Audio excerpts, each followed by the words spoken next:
Okay, let's unpack this. Imagine if simply getting water for your daily needs was this multi-hour journey, maybe a significant financial burden, or even, a direct health risk. Yeah. For millions, this isn't imaginary, it's just daily reality. Mm. So today we're taking a deep dive into a really critical case study from Windhoek, Namibia. We're focusing specifically on the Goreangab informal settlement. Right. And our mission really is to pull out the most important insights from this comprehensive research paper. It's titled Assessment of Accessibility of Safe Drinking Water, a case study of the Goreangab informal settlement, Windhoek, Namibia. And it's a fascinating paper. It provides a pretty sobering look into a global challenge, actually. Yeah. Because while it is focused on Goreangab, the dynamics it shows, the interplay of rapid urbanization, strained infrastructure, human needs, it resonates across so many fast-growing urban areas. Especially in sub-Saharan Africa, I imagine. Exactly. And what's striking is that Namibia itself, it's already one of the most arid countries in the region. So water scarcity is it's a national issue even before you factor in this kind of urban growth. Absolutely. So this deep dive, it should give you a kind of shortcut to understanding the complexities involved in delivering essential services in these, rapidly expanding urban areas. You'll start to grasp not just what the problem is, but really why it matters, and maybe what it could mean for other similar places around the world. Yeah. I mean, the paper highlights this huge demographic shift, this rapid rural to urban migration, causing informal settlements to just boom, basically, on the edges of towns. Yeah, explode. Windhoek's informal population, for example, they expect it to double by 2025. That's growing at 9.5% annually. Which is staggering. That kind of growth puts immense pressure on, everything. Right. And when you sort of zoom out, the sheer scale of this informal growth, Yeah. it just means the existing infrastructure, it can't keep pace. It simply can't. No way. So the city's water management gets fragmented, between the formal areas and these informal settlements. And while they might control demand in formal areas, improving access, equitable access in these burgeoning informal areas becomes absolutely paramount. So, okay, let's get into the reality for the residents there in Goreangab. The research uncovered something quite stark. For them, the crisis isn't just a lack of water overall. Right.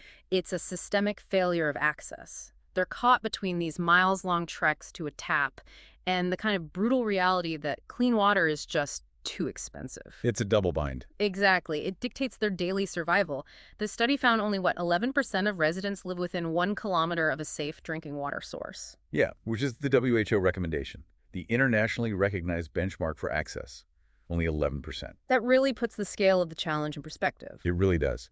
And the study found that a staggering 67% live between 1 and 5 kilometers away from a water point. 1 to 5 kilometers. And then a significant 22% are even further out. We're talking 6 to 10 kilometers away. Wow. Just imagine that reality. Maybe a single mother in Goreangab facing a grueling 6-kilometer round trip, not just once, but maybe 3 times a week, just to carry enough 20-liter bottles for her family's basic needs. And it's not just the journey itself, is it? It's what that journey stops them from doing. Precisely. This fundamental human right, access to water, becomes this almost insurmountable obstacle. People, the paper says, typically collect water maybe once, twice, 3 times a week, often carrying heavy 20, 25-liter bottles by hand, or maybe using wheelbarrows if they need 5 or 6 bottles. Right. A round trip can easily take more than 30 minutes, which means people often collect far less water than they actually need for, basic hygiene, cooking. Essentially. It's just this relentless drain on time, energy, and opportunity. Which then brings us to the financial impact. That adds another really critical layer of difficulty. Right, the cost. Yeah. The study indicates that even residents who have these prepaid water cards, they don't always have enough money to consistently buy the clean water they need for their household. Huh. So the prepaid system isn't a perfect solution either. Well, it's designed to allow small top-ups, which is good in theory, but it becomes problematic if the card runs out of credit and, say, the place where you top it up, the office, is closed. Oh, okay. Without credit, they just can't get water from the standpipes. They're left stranded. It just creates this precarious daily existence, doesn't it? The source also mentions, I think, about 37% of Windhoek's population in these informal settlements. They live on less than $1 per day. Less than $1 a day. So when you put the cost of water against that, it becomes this exorbitant burden. It does. And this financial pressure, combined with the physical difficulty of getting there, it often pushes people towards really dangerous alternatives. Like the dam water. Exactly.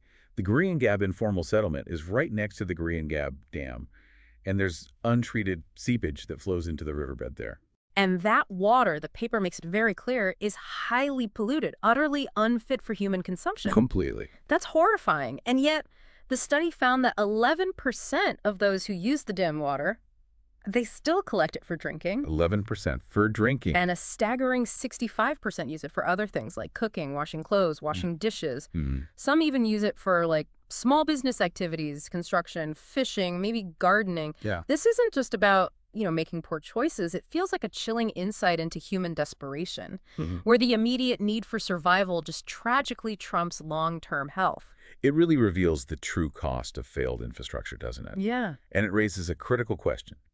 What does all this mean for finding solutions that actually work, that are sustainable? Right. The research seems to emphasize two major underlying issues here. First, just insufficient water coverage in the area. There's simply aren't enough access points. Okay. And second, the profound inability of poorer residents to consistently pay for the water, even when it is technically available. So, okay, let's try to pull this together. What does this all mean? We've seen that getting safe drinking water in Goreangab is this, multi-layered challenge. Definitely. It's driven mainly by these long distances to water points and, just as importantly, the financial constraints. People can't always afford water from the formal systems.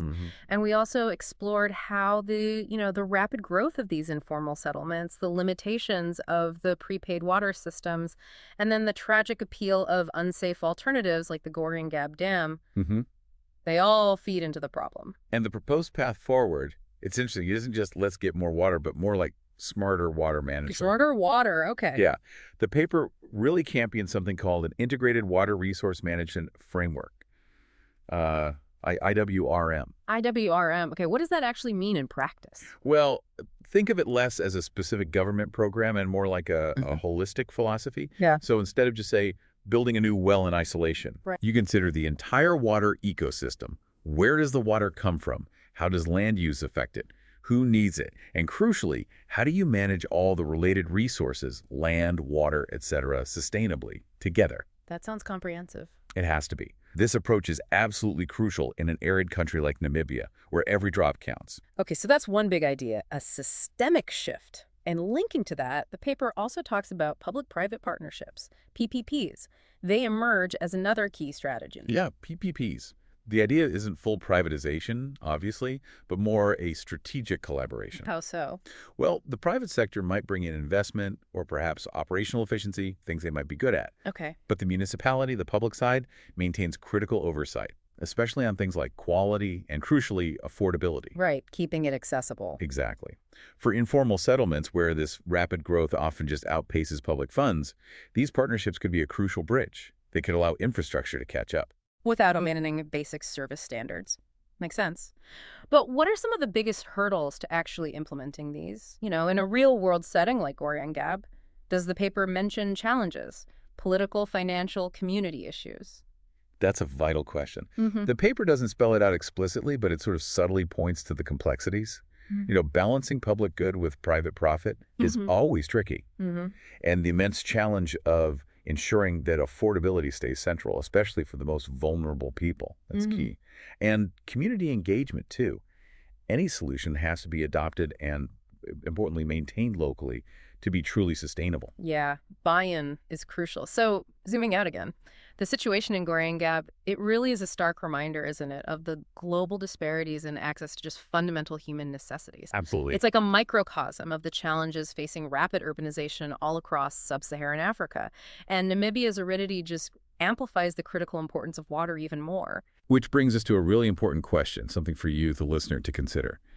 How might the lessons we can learn from Goreangab, regarding this intricate interplay of informal growth, infrastructure challenges, socioeconomic factors, how might those lessons inform approaches to providing essential services in other growing urban centers worldwide? Yeah, and maybe what stands out to you about that delicate balance, the balance between formal planning on one side and the messy realities of informal settlements on the other, especially when we're talking about basic human rights like access to safe water.